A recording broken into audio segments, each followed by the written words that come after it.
Welcome to Malice in Sunderland, Stolen Oxford, Chapter 3. Oh, it's so Um, weird not to do it. so for our regular viewers, Ms. Shu is playing Ulu as a player character today.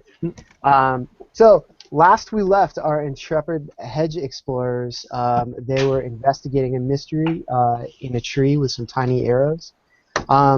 So I want to ask DJ Slater, what danger did you take a special care to sneak around on your way to the hedge? I'm sorry, excuse me, on the way to the Goblin Market. What did I do? It's a question. Yeah. You have to answer the question. What is the question?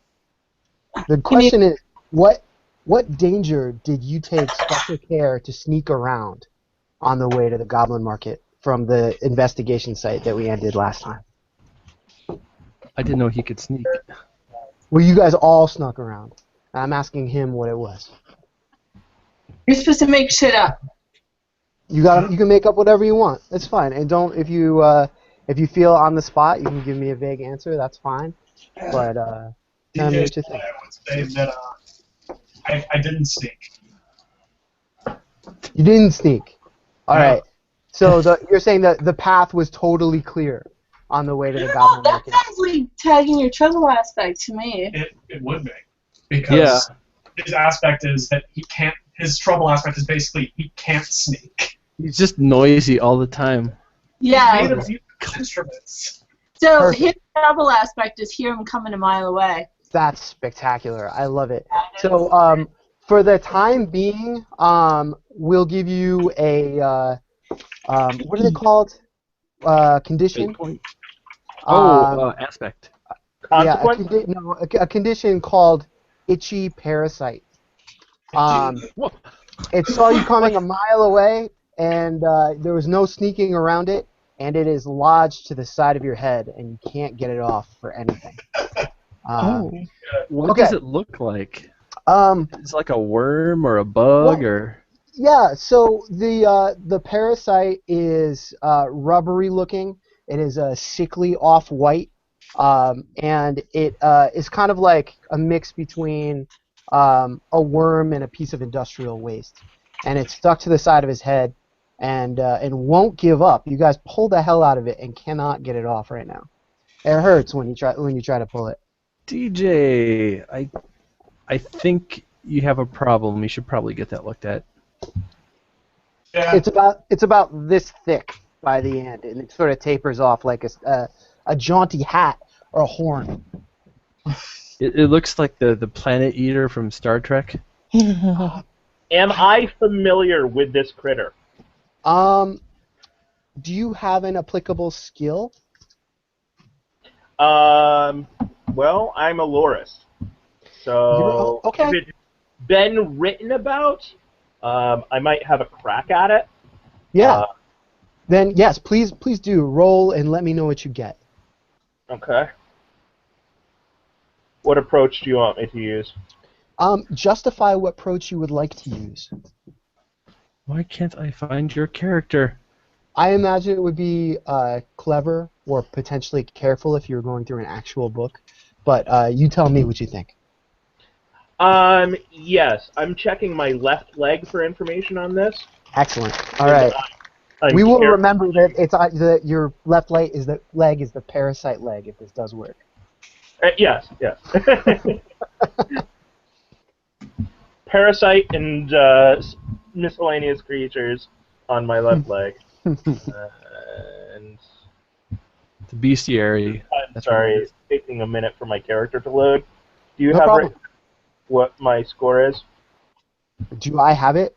It's on G. It's on G plus. I think clever was your high one though, wasn't it? If I'm not mistaken. Makes sense. Why don't we roll it like it was your high one, and then you can self-impose a penalty to another important roll if it's not. Sounds good. That's so weird. I could have sworn I saw your character in the Stolen Oxford channel or whatever you want to call it, but I'm not seeing it. They're hard to find.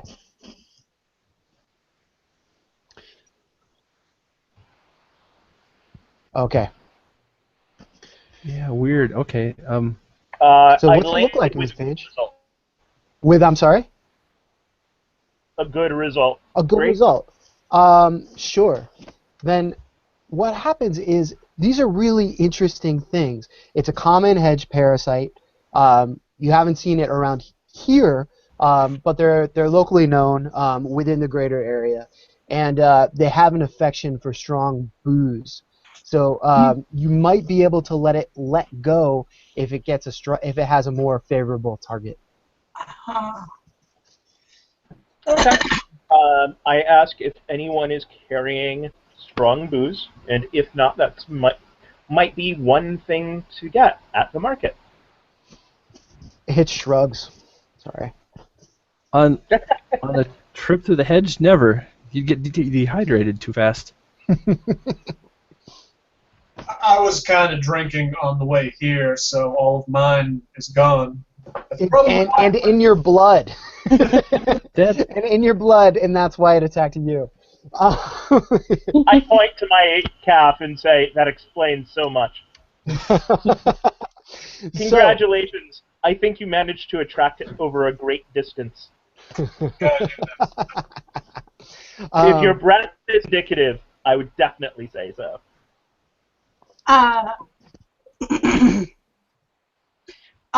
Lulu kind of just goes like this and takes out her water bottle.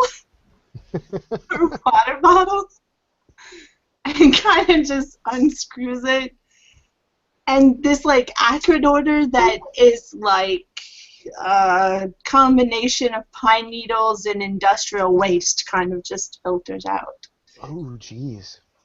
It's really, really, really bad shit. And she That's like just some home kind of distilling shit. pours pine it. shine.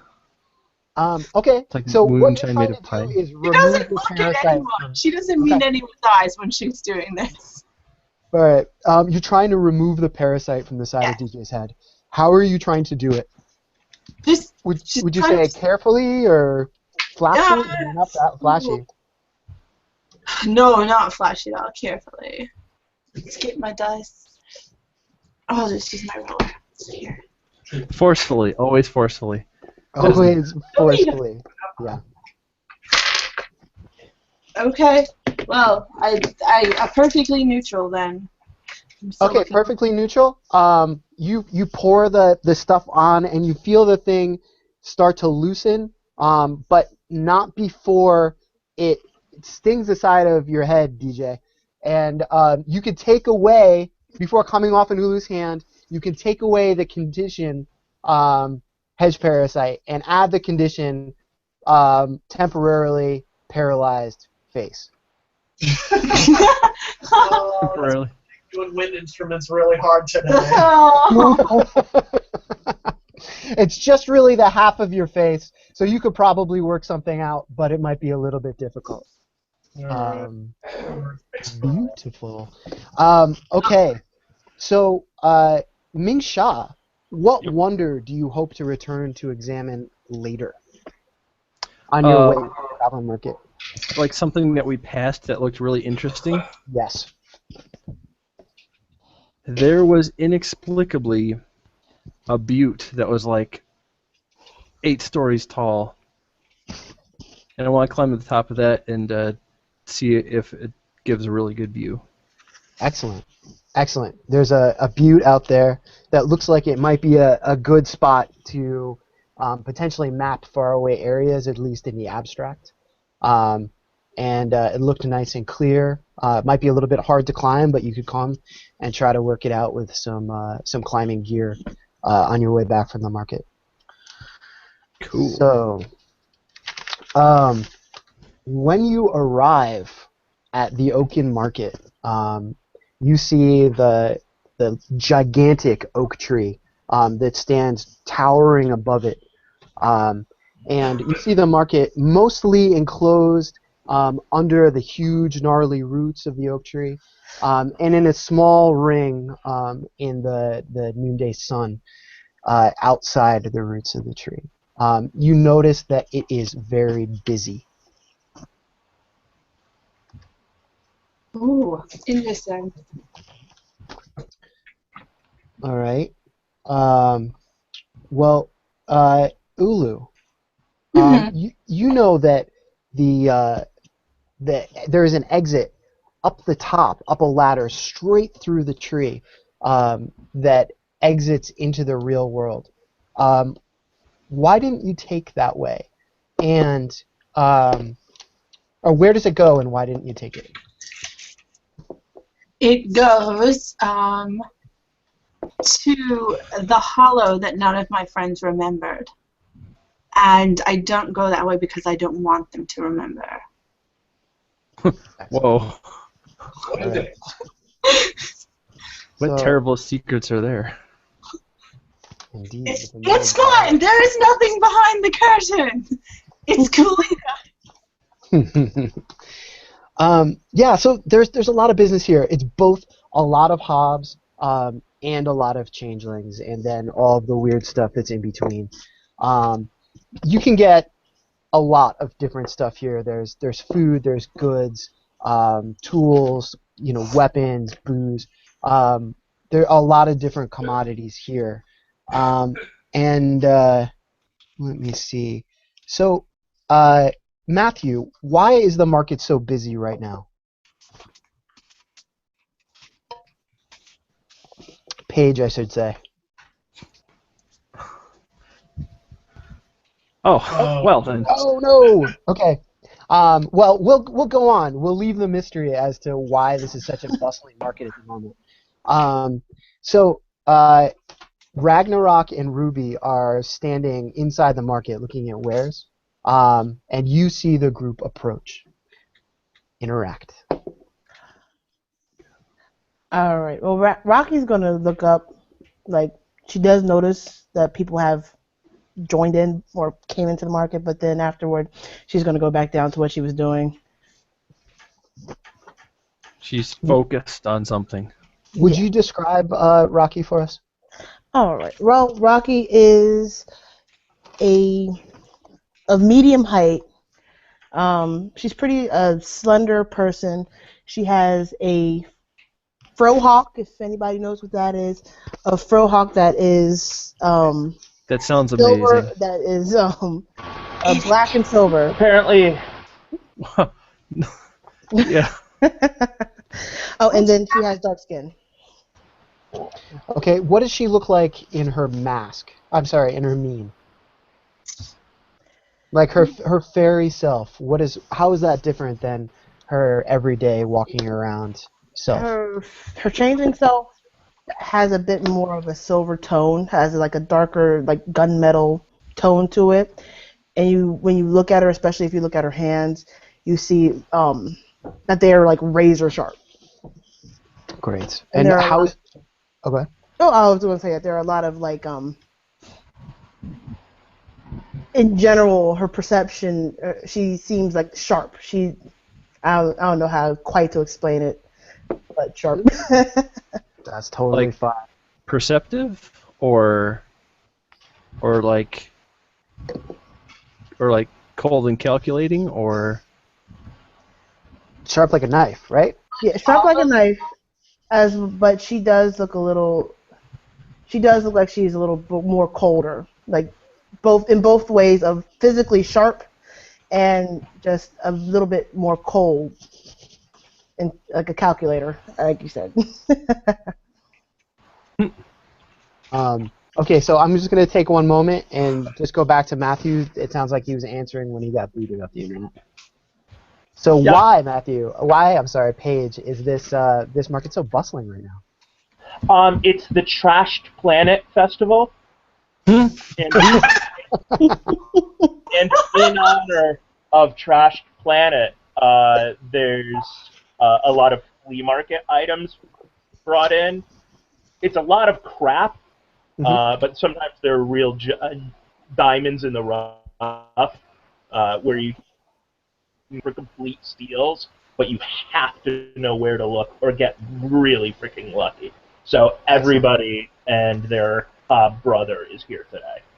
Yeah, so it's bustling. There's a lot more market stands than there usually are. A lot of humble Hobbs have come out with hedge trash strewn across makeshift tables. alongside the regular vendors. And there's a lot of changelings and hobs from other parts of the hedge exploiting this this veritable dumpster dive of a goblin market today. Yeah, I mean, who doesn't love Trashed Planet? There are even some hobs in gigantic novelty costumes and puppets. Nice. So yeah, Ruby, you are with Rocky, who is a razor hands leech finger. That's right, and a friend of Ming Sha's, and you see her acknowledge that the group is coming into the market. Okay. Okay. Would you also describe yourself? Sure. Okay, so Ruby is like average height, pretty much average build, but she is pretty good looking. She's dressed kind of weird. She has a pretty jaunty red hat and a like red sort of musketeer-like tabard thing, and she has white hair, but in her feigning she actually has silver hair and like sort of a scrollwork tattoo on her face. There. Cool. Awesome. The silver-haired twins. So white hair, That's why we're friends. Like, like platinum hair, or like it went white. like platinum hair, like her natural hair, like her mask hair, is like platinum. Okay. So, all right. Okay. So Mingsha, you see your friends look up at you and then continue rooting around in the trash on the tables.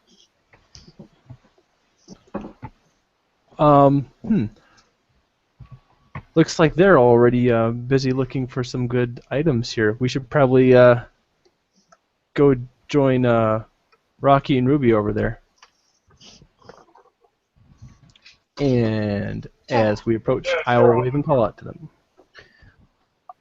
All right. So Finding anything good? A bunch of trash. And Rocky's just gonna shrug and just drop down what she had in her hand, and she's gonna fix up her leather jacket. So the shit is weird. It's like actual garbage that has been left in the hedge and takes on a certain amount of hedginess. Broken toys that writhe on their own. Novelty clothing that might do something silly like change color. It has its own need. There's a lot of just like pieces of broken tools. Not to say that there isn't anything intact or whole in there, but there is a lot of junk to wade through as well. And so Hitch, who looks like he's a very short, blonde-haired, sort of young-looking hedge hunter, waves to you guys and says, I'm going to go find out if I can find any new maps or information about the disappeared hedge. I'll catch up with you guys later. And he just sort of turns on his heels, and he walks into the crowd and fucking disappears. The hobs kind of close around him, and he's too short to see in the crowd. You want to borrow my thumb?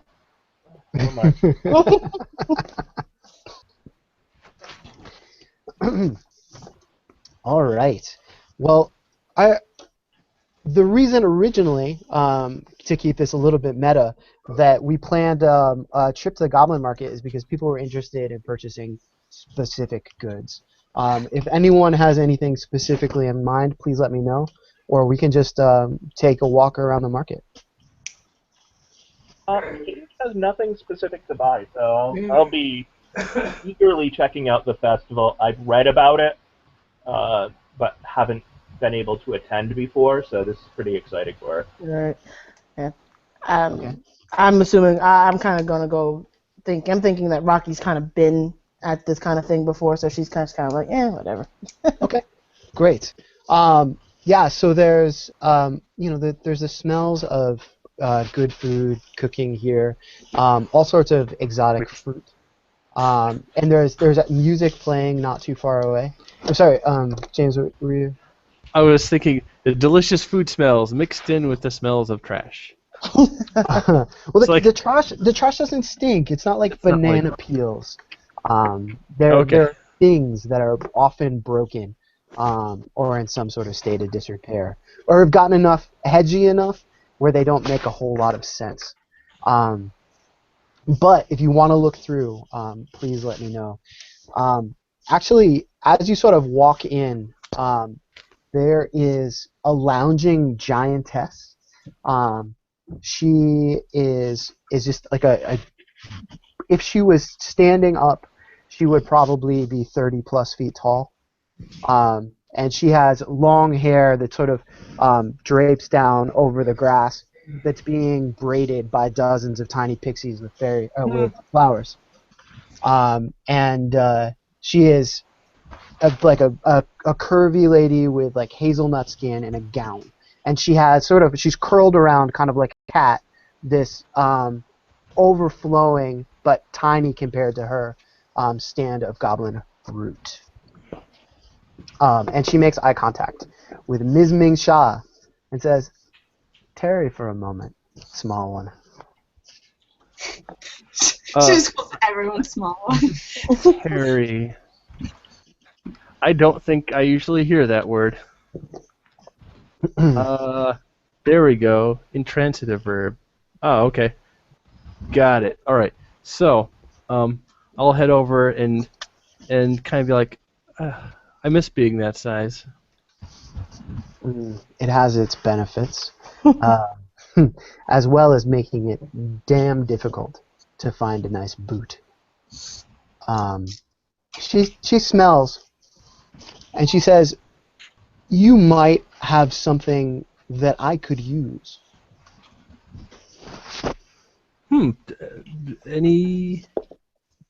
Anything in particular? I have a lot of things, and then I will reach into one of my arms and pull out like,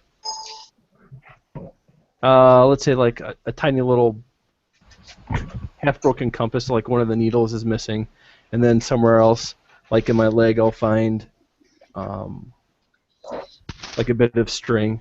There's something in particular you were looking for? Yes, there. And she points closer to your chest, and she says, "I could use some aged bone steeped in terror or despair." Oh. Oh, you got the right girl. Oh, I can smell it on you. If you give me a kilogram, I'll let you walk away with as much goblin fruit as you can carry. Eula's like looking over. Well, does it all have to be from the same person? No, man, it doesn't. It's for my orchard. The tree's hungry roots. Enjoy the bone meal. Well, I think that's fair. It'll take me a moment to get it all, and I'll start retrieving different. I think they were going to be finger bones, so I'll get some of them and I'll kind of sort them out. I'll find like a little table and I'll put like here's one from this person here, and then the rest of them go over here, and so I'll separate them and keep track so that I can get a kilogram, but not completely give away any one person. And Absolutely. All right. as fair as I can make sure that's a kilogram. Like if there's a scale around, I'll weigh it. Yeah, she has a little scale for fruit. And I'm gonna miss those.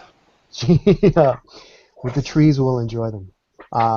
The terror, the despair, the joy, it gets into the fruit. You'll enjoy this fruit. So there are a bunch of different fruits here, fruits that you're not necessarily used to seeing. There's blue plum-like fruit that looks like a teardrop. There are purple, larger, like shape of two hands that look like a human heart. There are many different fruits here. Something that sort of looks like an orange but much bigger. So that the pixies, and these are more traditional pixies. They're like tiny women in little dresses with insect wings. Like butterfly They, with scattered glitter. no, these have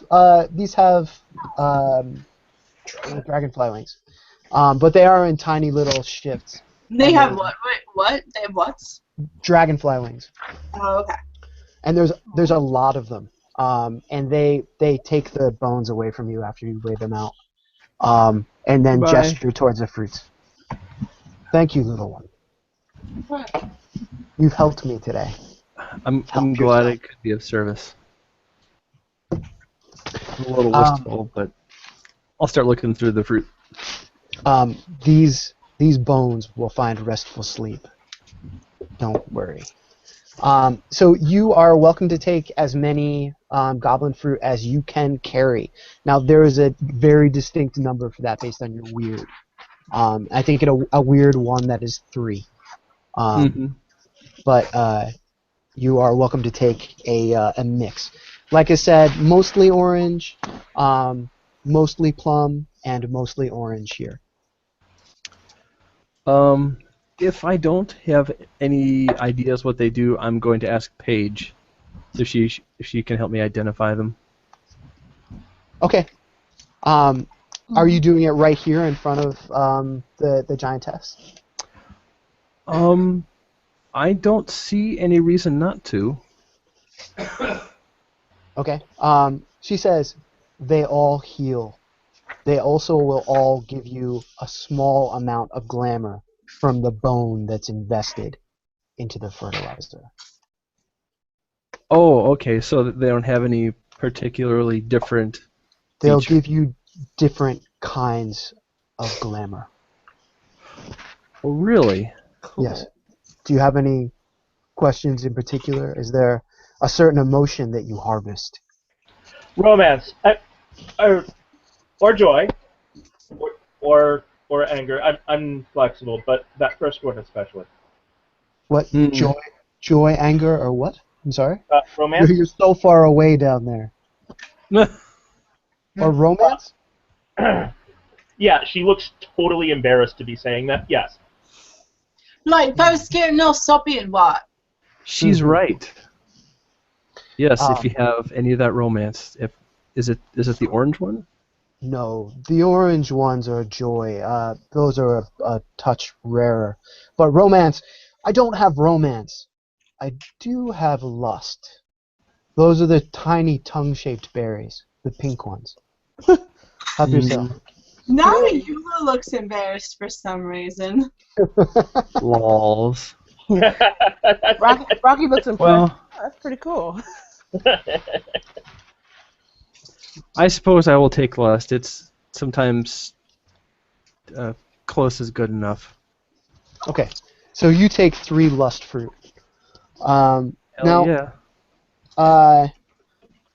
Yeah. Well, Paige, you're standing there, answering questions about this fruit, and you can certainly buy some if you want. But wasn't there a new treatise from the Hobbes Black Tower that you were particularly interested in?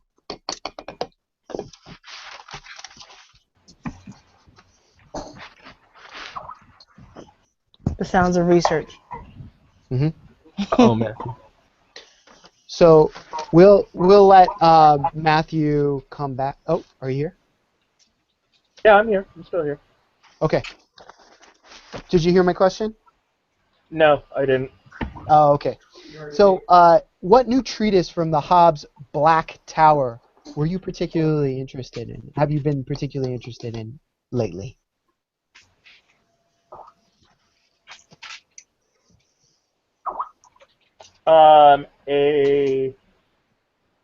A treatise on musical theory of bagpipes. No! And Okay. Yeah, absolutely. gotta be bagpipes. Yeah. So you actually hear the distant strains of bagpipes, and you see a group of hobs of many diverse shapes and sizes, holding a small salon over coffee with bagpipes and the magical properties of bagpipe music, and in general the magical properties of the distended bladder. So it's going on right now, and you are welcome to join if you care to do so. I'm all over that. Oh man, I'm probably gonna follow because it sounds beautiful. Anyone else care to join me? This is going to be fantastic. Peter is so into that shit. Yeah, I figured. All right. And like 2/3 of the party is like, oh hell yeah. DJ's like, I'm 1/4 bagpipe on my grandfather's side. 1/4 back. Perfect. Okay, so you head over and are handed strong small cups of goblin coffee and engage in the pontificating and bagpipery. Now, briefly, so Ruby, what is the most terrifying things about the guards here? I don't know. I'm sorry. No, it's fine. Anything is all right.